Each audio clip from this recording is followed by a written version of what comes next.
ಸಮಸ್ತ ಜನತೆಗೆ ಟಿವಿ4 ಕನ್ನಡ ಸುದ್ದಿವಾಹಿನಿಗೆ ಸ್ವಾಗತ. ನಾನು ಸಂಗೀತಾ ಭಟ್. ಇದೀಗ ಹೆಡ್ಲೈನ್ಸ್. ಕೋವಿಡ್ ವೇಳೆ ಸೃಷ್ಟಿಯಾಗದೆ ಬರೋಬ್ಬರಿ 7,223 ಕೋಟಿ ನಕಲಿ ಬಿಲ್.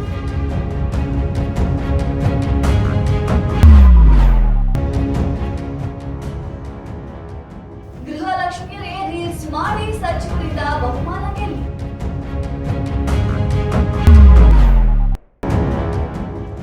ಬೆಟ್ಟಿಂಗ್ ಆಪ್ಗಳನ್ನು ನಿಷೇಧಿಸಿ ಕೇಂದ್ರ ಸರ್ಕಾರಕ್ಕೆ ನಾರಾಯಣಸ್ವಾಮಿ ಮನವಿ.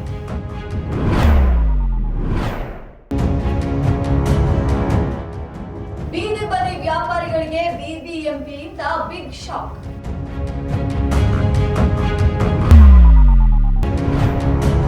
ಕೋವಿಡ್ ಅವಧಿಯಲ್ಲಿ ಹಗರಣ ವರದಿ ಬಂದ ನಂತರ ಕ್ರಮ ಎಂದ ಪರಂ.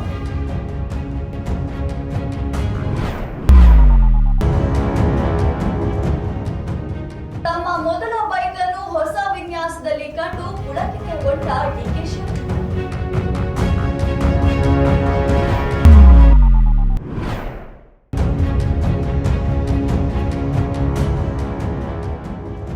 ಕಾಂಗ್ರೆಸ್ನ ಆರೋಪ ಹಸಿ ಸುಳ್ಳು ಸಾಬೀತು.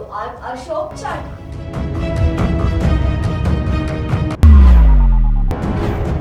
ಸೆಪ್ಟೆಂಬರ್ 6 ಗೌರಿ ಹಬ್ಬದಂದು ಎತ್ತಿನ ಹೊಳೆ ಯೋಜನೆ ಏತ ಕಾಮಗಾರಿ ಉದ್ಘಾಟನೆ. ಕೋವಿಡ್ ಸಮಯದ ವೇಳೆ 7,223 ಕೋಟಿ ರೂಪಾಯಿಯ ನಕಲಿ ಬಿಲ್ ಸೃಷ್ಟಿಯಾಗಿರುವುದು ಇತ್ತೀಚೆಗೆ ಬೆಳಕಿಗೆ ಬಂದಿದೆ.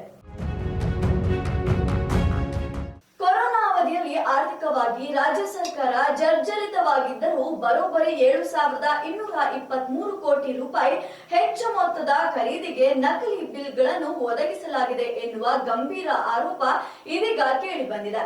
ಬಿಜೆಪಿ ಅವಧಿಯಲ್ಲಿ ಕೊರೋನಾ ಅವಧಿಯಲ್ಲಿ ಸಾವಿರಾರು ಕೋಟಿ ಅಕ್ರಮ ನಡೆದಿರುವ ಆರೋಪ ಮಾಡಿದ್ದ ಕಾಂಗ್ರೆಸ್ ನಾಯಕರಿಗೆ ಇದೀಗ ಅಕ್ರಮ ನಡೆದಿರುವುದಕ್ಕೆ ದಾಖಲೆ ಸಮೇತ ಮಾಹಿತಿ ಸಿಕ್ಕಿರುವುದು ಬಿಜೆಪಿ ವಿರುದ್ಧ ಹೋರಾಟಕ್ಕೆ ಬ್ರಹ್ಮಾಸ್ತ್ರವಾಗಿದೆ. ಗೃಹಲಕ್ಷ್ಮಿ ಯೋಜನೆಯು ಜಾರಿಗೆ ಬಂದು 1 ವರ್ಷ ಸಂಪೂರ್ಣಗೊಂಡಿದೆ. ಇದೀಗ ಅದರ ಫಲಾನುಭವಿಗಳು ಯಾರಿದ್ದಾರೋ ಅವರು ಇದರ ಅನುಭವವನ್ನು ರೀಲ್ಸ್ ಮಾಡಿ ಕಳುಹಿಸಿದರೆ ಸಚಿವೆ ಲಕ್ಷ್ಮಿ ಹೆಬ್ಬಾಳ್ಕರ್ ಅವರಿಂದ ಬಹುಮಾನ ಗೆಲ್ಲಬಹುದು. ಗೃಹಲಕ್ಷ್ಮಿ ಯೋಜನೆಯ ಫಲಾನುಭವಿಗಳಾದ ಯಜಮಾನಿಯರು ರೀಲ್ಸ್ ಮಾಡಿ ಬಹುಮಾನ ಗೆಲ್ಲಲು ಸಚಿವೆ ಲಕ್ಷ್ಮಿ ಹೆಬ್ಬಾಳ್ಕರ್ ಅವಕಾಶ ಕಲ್ಪಿಸಿದ್ದಾರೆ. ಗೃಹಲಕ್ಷ್ಮಿ ಯೋಜನೆಯು ಜಾರಿಗೆ ಬಂದು 1 ವರ್ಷವಾಗಿದೆ. ಫಲಾನುಭವಿಗಳು ತಮ್ಮ ಜೀವನದಲ್ಲಿ ಏನೆಲ್ಲ ಬದಲಾವಣೆಯನ್ನು ಈ ಯೋಜನೆ ತಂದಿದೆ ಎನ್ನುವುದನ್ನು ಯಜಮಾನಿಯರು ರೀಲ್ಸ್ ಮಾಡಿ ಸಾಮಾಜಿಕ ಜಾಲತಾಣದಲ್ಲಿ ಶೇರ್ ಮಾಡುವ ಮೂಲಕ ಅದನ್ನು ಹಂಚಿಕೊಳ್ಳುವಂತೆ ಕೋರಿದ್ದಾರೆ. ನಮಸ್ಕಾರ, ನಾನು ನಿಮ್ಮ ಲಕ್ಷ್ಮಿ ಹೆಬ್ಬಾಳ್ಕರ್ ಮಾತಾಡ್ತೀನಿ. ಇವತ್ತಿಗೆ ಕರ್ನಾಟಕ ರಾಜ್ಯ ಸರ್ಕಾರದ ಮಹತ್ವಾಕಾಂಕ್ಷೆಯ ಯೋಜನೆಯಾದಂತ ಗೃಹಲಕ್ಷ್ಮಿಯನ್ನ ಜಾರಿಗೆ ತಂದು 1 ವರ್ಷ ಆಯಿತು. ಈ ಸಂದರ್ಭದಲ್ಲಿ ಕುಟುಂಬದ ಎಲ್ಲ ಯಜಮಾನಿಗಳಿಗೆ, ನನ್ನ ಗೃಹಲಕ್ಷ್ಮಿಗಳಿಗೆ ನಾನು ಹಾರ್ದಿಕ ಶುಭಾಶಯಗಳನ್ನ ಮತ್ತು ಅಭಿನಂದನೆಯನ್ನು ಸಲ್ಲಿಸ್ತೀನಿ. ಇಲ್ಲಿಯವರೆಗೆ ಗೃಹಲಕ್ಷ್ಮಿಯು ತಮ್ಮ ಜೀವನದಲ್ಲಿ ಏನೆಲ್ಲ ಬದಲಾವಣೆಯನ್ನ ಈ 1 ವರ್ಷದಲ್ಲಿ ತಂದಿದೆ, ಈ ಬದಲಾವಣೆಯನ್ನ ಬನ್ನಿ ನಮ್ಮೊಂದಿಗೆ ಹಂಚಿಕೊಳ್ಳಿ. ರೀಲ್ಸ್ ಮಾಡೋದ್ರ ಮುಖಾಂತರ ಯೂಟ್ಯೂಬ್ ನಲ್ಲಿ ಹಂಚಿಕೊಳ್ಳಿ.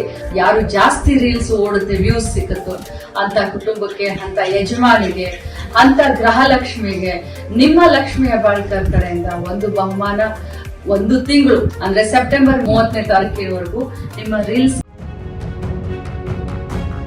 ದಿನದಿಂದ ದಿನಕ್ಕೆ ಗೇಮಿಂಗ್ ಆಪ್ಗಳು ಹಾಗೂ ಬೆಟ್ಟಿಂಗ್ ಆಪ್ಗಳು ಜಾಸ್ತಿಯಾಗುತ್ತಿದೆ. ಇದಕ್ಕೆ ಯುವಕರು ಬಲಿಯಾಗುತ್ತಿದ್ದಾರೆ ಎಂದು ಕೇಂದ್ರ ಸಚಿವಕ್ಕೆ ಛಲವಾದಿ ನಾರಾಯಣಸ್ವಾಮಿ ಅವರು ಆಪ್ಗಳನ್ನು ಬ್ಯಾನ್ ಮಾಡಿ ಎಂದು ಮನವಿ ಮಾಡಿಕೊಂಡಿದ್ದಾರೆ. ಯುವಕರು ಹಾಗೂ ಮಕ್ಕಳ ಮೇಲೆ ದುಷ್ಪರಿಣಾಮ ಬೀರುತ್ತಿರುವ ಆನ್ಲೈನ್ ಗೇಮ್, ಬೆಟ್ಟಿಂಗ್ ಆಪ್ಗಳನ್ನ ನಿಷೇಧಿಸುವಂತೆ ಕೇಂದ್ರ ಸರ್ಕಾರಕ್ಕೆ ವಿಧಾನ ಪರಿಷತ್ ವಿಪಕ್ಷ ನಾಯಕ ಛಲವಾದಿ ನಾರಾಯಣಸ್ವಾಮಿ ಅವರು ಮನವಿ ಮಾಡಿಕೊಂಡಿದ್ದಾರೆ. ಈ ಕುರಿತು ಕೇಂದ್ರ ಸರ್ಕಾರ ಸಚಿವ ಅಮಿತ್ ಶಾ ಅವರಿಗೆ ಪತ್ರ ಬರೆದಿರುವ ಅವರು ಆನ್ಲೈನ್ ಗೇಮ್ಗಳು, ಬೆಟ್ಟಿಂಗ್ ಆಪ್ಗಳು ಇಂದಿನ ಮಕ್ಕಳು ಹಾಗೂ ಯುವಕರ ಮೇಲೆ ದುಷ್ಪರಿಣಾಮ ಬೀರುತ್ತಿದೆ ಎಂದರು. ದಿನದಿಂದ ದಿನಕ್ಕೆ ಬೆಂಗಳೂರಿನಲ್ಲಿ ಬೀದಿ ಬದಿಯ ವ್ಯಾಪಾರಿಗಳು ಹೆಚ್ಚಾಗುತ್ತಿದ್ದಾರೆ. ಇದೀಗ ವ್ಯಾಪಾರಿಗಳು ಹೆಚ್ಚಾಗುತ್ತಿರುವುದರಿಂದ ರಸ್ತೆ ಬದಿಯಲ್ಲಿ ಓಡಾಡಲು ಸಂಚಾರ ಕಷ್ಟವಾಗಿದೆ. ಇದಕ್ಕಾಗಿ ಬೀದಿ ಬದಿಯ ವ್ಯಾಪಾರಿಗಳಿಗಾಗಿ ಬಿಬಿಎಂಪಿಯವರು ಹೊಸ ಆಯೋಜನೆಯೊಂದನ್ನು ತಂದಿದ್ದಾರೆ. ಏನಪ್ಪಾ ಅಂದ್ರೆ ಇನ್ನು ಲೈಸೆನ್ಸ್ ಇಲ್ಲದೆ ಬೀದಿ ಬದಿಯಲ್ಲಿ ವ್ಯಾಪಾರ ಮಾಡಕೂಡದು ಎಂದು ಶಾಕ್ ಒಂದನ್ನ ನೀಡಿದ್ದಾರೆ.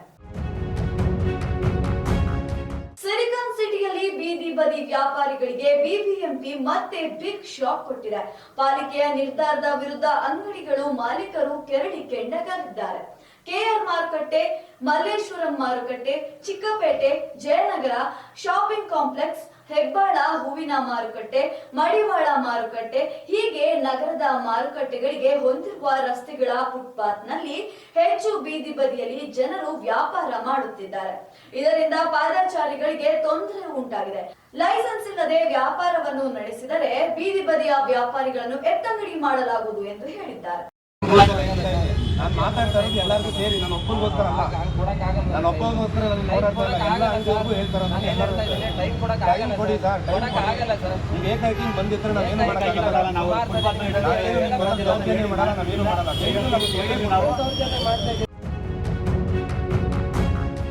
ಮತ್ತಷ್ಟು ರೋಚಕ ಸುದ್ದಿಗಳನ್ನ ವೀಕ್ಷಿಸೋಣ ಸಣ್ಣದೊಂದು ವಿರಾಮದ ನಂತರ.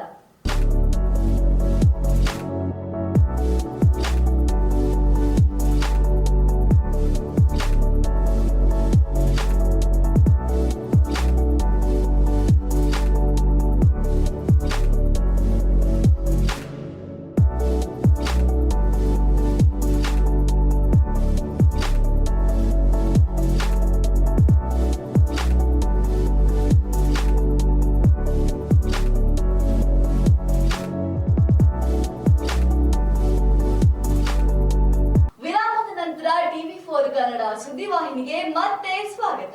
ಕೋವಿಡ್ ಸಮಯದಲ್ಲಿ ಏನೆಲ್ಲ ಹಗರಣಗಳು ಆಗಿದೆ ಎಂದು ನನಗೆ ತಿಳಿದಿದೆ. ಅದರ ವರದಿ ನನ್ನ ಕೈಗೆ ಬಂದ ನಂತರವೇ ಇದಕ್ಕೆ ಕ್ರಮ ಕೈಗೊಳ್ಳಲಾಗುವುದು ಎಂದು ಗೃಹ ಸಚಿವ ಪರಮೇಶ್ವರ್ ಹೇಳಿಕೆಯೊಂದನ್ನು ನೀಡಿದ್ದಾರೆ.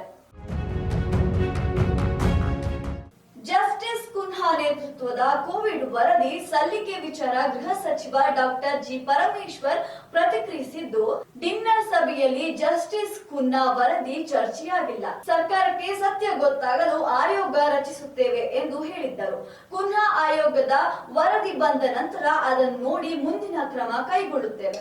ಸಂಪುಟ ಸಭೆಯಲ್ಲಿ ಕುನ್ಹಾ ವರದಿ ಬಗ್ಗೆ ಚರ್ಚೆ ನಡೆಸಲಾಗುತ್ತಿದೆ. ಸಿಎಂ ಸಿದ್ದರಾಮಯ್ಯ ಅವರ ಅಜೆಂಡಾ ಬಗ್ಗೆ ಸಂಪುಟದಲ್ಲಿ ನಿರ್ಧರಿಸಲಾಗುತ್ತದೆ ಎಂದರು. ಇರಲಿಲ್ಲ, ಅವರು ವರದಿಯನ್ನು ಕೊಟ್ಟಾಗ ಮಾನ್ಯ ಮುಖ್ಯಮಂತ್ರಿಗಳಿಗೆ ಕೊಟ್ಟಿದ್ದಾರೆ. ಅದು ನೋಡಿಕೊಂಡು ಆಮೇಲೆ ಏನು ತೀರ್ಮಾನ ಮಾಡಬೇಕು, ಅವ್ರ ರೆಕಮೆಂಡೇಶನ್ಸ್ ಏನು ಬಂದಿದೆ ಅದ್ರ ಬಗ್ಗೆ ಏನು ತೀರ್ಮಾನ ಮಾಡಬೇಕು ಅನ್ನೋದನ್ನು ಮಾಡ್ತೀವಿ. ಮಧ್ಯಂತರ ವರದಿಯನ್ನು ಬಹಿರಂಗ ಮಾಡುವಂಥದ್ದು ಅಲ್ಲ, ನಾವು ಈ ಕಮಿಷನ್ಗಳನ್ನ ಮಾಡೋ ಉದ್ದೇಶ ಏನು? Fact finding. ಅವರು ಸತ್ಯಾಸತ್ಯತೆಗಳನ್ನು ಯಾವುದೇ ಒಂದು ವಿಚಾರದಲ್ಲಿ ಸರ್ಕಾರಕ್ಕೆ ತಿಳಿಸಬೇಕು ಅನ್ನೋದು. ಎಲ್ಲರಿಗೂ ತಮ್ಮ ಮೊದಲ ವಸ್ತುವಿನ ಮೇಲೆ ಅತಿಯಾದ ವ್ಯಾಮೋಹ ಇರುವುದು ಸಹಜ. ಇಲ್ಲಿ ಡಿಕೆಶಿ ಅವರು ಅವರ ಹಳೆಯ ಬೈಕ್, ಅವರ ಮೊದಲ ಬೈಕ್ ಅನ್ನು ಕಂಡು ಪುಳಕಿತರಾಗುವಂತಹ ವಿಡಿಯೋ ಇದೀಗ ಸಾಮಾಜಿಕ ಜಾಲತಾಣದಲ್ಲಿ ಸಖತ್ ವೈರಲ್ ಆಗ್ತಾ ಇದೆ. ಪ್ರತಿಯೊಬ್ಬರಿಗೂ ತಮ್ಮ ಜೀವನದಲ್ಲಿ ಮೊದಲ ಬೈಕ್ ಜೊತೆಗೆ ವಿಶೇಷ ಬಾಂಧವ್ಯ, ಭಾವನಾತ್ಮಕ ಸಂಬಂಧ ಇರುತ್ತದೆ, ಕಣ್ಮುಂದೆ ಹಾದು ಹೋಗುತ್ತದೆ. ಅಂತಹ ಗಳಿಗೆಗೆ ಡಿಕೆ ಶಿವಕುಮಾರ್ ಭಾನುವಾರ ಸಾಕ್ಷಿಯಾಗಿದ್ದಾರೆ. ವಿಂಟೇಜ್ ಬೈಕ್ ಪ್ರೇಮಿಯಾಗಿರುವ ಸುಪ್ರೀತ್ ಎಂಬುವವರು ಭಾನುವಾರ ಡಿಸಿಎಂ ಡಿಕೆ ಶಿವಕುಮಾರ್ ಅವರ ಸದಾಶಿವ ವಿಲಾಸಕ್ಕೆ ಡಿಸಿಎಂ ಅವರು ಕಾಲೇಜು ದಿನಗಳಲ್ಲಿ ಬಳಸುತ್ತಿದ್ದ ಎಡ್ಜಿ ಬೈಕ್ ಅನ್ನು ಮರುವಿನ್ಯಾಸ ಮಾಡಿ ಸದಾಶಿವನಗರದ ನಿವಾಸಕ್ಕೆ ತಂದು ನಿಲ್ಲಿಸಿದಾಗ ಅದನ್ನು ಕಂಡು ಡಿಕೆ ಶಿವಕುಮಾರ್ ಅವರು ಪುಳಕಿತರಾದರು.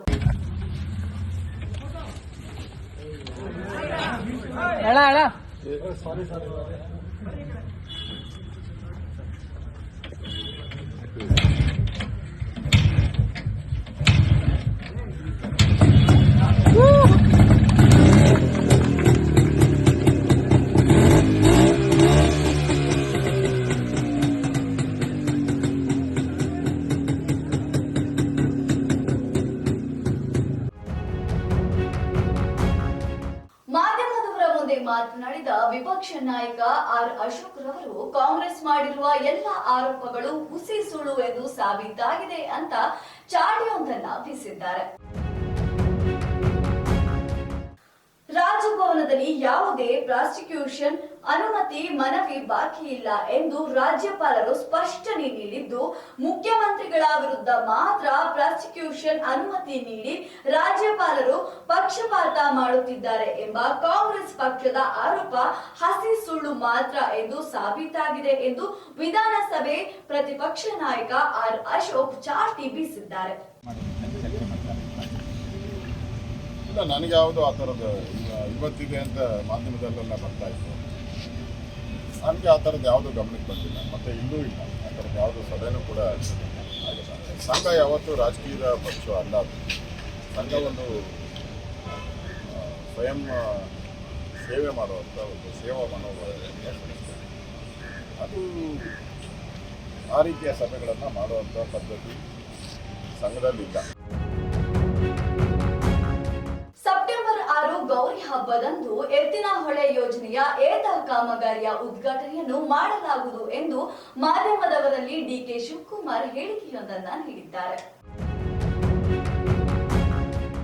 ರಾಜ್ಯದ 7 ಜಿಲ್ಲೆಗಳಿಗೆ ಕುಡಿಯುವ ನೀರು ಹಾಗೂ ಕೆರೆ ತುಂಬಿಸುವ ಮಹತ್ವಾಕಾಂಕ್ಷಿ ಎತ್ತಿನಹೊಳೆ ಯೋಜನೆಯ ಏತ ಕಾಮಗಾರಿಗಳನ್ನು ಸಿಎಂ ಸೆಪ್ಟೆಂಬರ್ 6 ಗೌರಿ ಹಬ್ಬದಂದು ಉದ್ಘಾಟನೆ ಮಾಡಲಿದ್ದಾರೆ ಎಂದು ಡಿಸಿಎಂ ಡಿಕೆ ಶಿವಕುಮಾರ್ ತಿಳಿಸಿದ್ದಾರೆ. ಕೋಲಾರ, ಚಿಕ್ಕಬಳ್ಳಾಪುರ, ಬೆಂಗಳೂರು ಗ್ರಾಮಾಂತರ, ರಾಮನಗರ, ತುಮಕೂರು, ಹಾಸನ ಜಿಲ್ಲೆಗಳು ಈ ಯೋಜನೆಯನ್ನು ಎದುರು ನೋಡುತ್ತಿವೆ. ಅನೇಕ ನಾಯಕರು ಹೋರಾಟ ಮಾಡಿದ್ದು, ಅನೇಕ ಪಕ್ಷಗಳು ಇದಕ್ಕೆ ಸಹಕಾರ ನೀಡಿವೆ. ಮೊನ್ನೆಯಷ್ಟೇ ಯೋಜನೆಯ ಕಾಮಗಾರಿಗಳ ಪರೀಕ್ಷಾರ್ಥ ಕಾರ್ಯಾಚರಣೆ ಮಾಡಿದೆ ಎಂದರು. ಗೌರಿ ಹಬ್ಬದ ದಿನ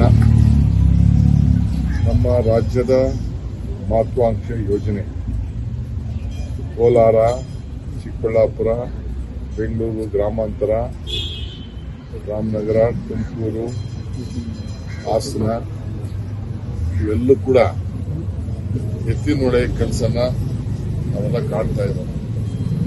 ಬಹಳ ಹಿರಿಯ ನಾಯಕರುಗಳೆಲ್ಲ ಹೋರಾಟ ಮಾಡಿದ್ದಾರೆ. ಅನೇಕ ಪಕ್ಷಗಳು ಕೂಡ ಸಹಕಾರ ಕೊಟ್ಟಿದೆ. ಮೊನ್ನೆ ತಾನೇ ಹೋಗಿ ಟ್ರಯಲ್ ರನ್ ಮಾಡಿ ಬಂದಿದ್ದೇನೆ. 1 ವರ್ಷದಿಂದ ಬಹಳ ಚಾಲೆಂಜಿಂಗ್ ಜಾಬ್ ಅಂತ ಜವಾಬ್ದಾರಿ ತೆಗೆದುಕೊಂಡಿದ್ದೆ. ಬೇಕಾದಷ್ಟು ಟೀಕೆಗಳು ಬರ್ತಾ ಇದೆ. ಇವಿಷ್ಟು ಇವತ್ತಿನ ಪ್ರಮುಖ ಸುದ್ದಿಗಳು. ನಿತ್ಯ ನಿಜ ನಿರಂತರ ಸುದ್ದಿ ಹಾಗೂ ಮನೋರಂಜನೆಗೆ ವೀಕ್ಷಿಸಿ TV4 ಕನ್ನಡ ಸುದ್ದಿವಾಹಿನಿ. ನಾನು ಸಂಗೀತಾ ಭಟ್.